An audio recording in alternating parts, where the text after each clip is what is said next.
अमरावती जिल्ह्यातील भातकुली तालुक्यातील पूर्णानगर येथील आठवडे बाजार परिसरात पैशाच्या व्यवहारातून 2 गटात तुफान हाणामारीचे रूपांतर थेट धारदार चाकू हल्ल्यात राजेक कुरेशी मुजम्मिल कुरेशी यांच्या पोटावर सपासप वार करून गंभीर जखमी।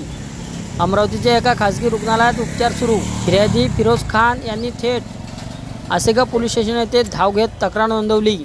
त्यांच्या तक्रारीवरून आसेगाव पोलिसांनी 4 जणांविरोधात विविध कलमान्वये गुन्हा दाखल केला।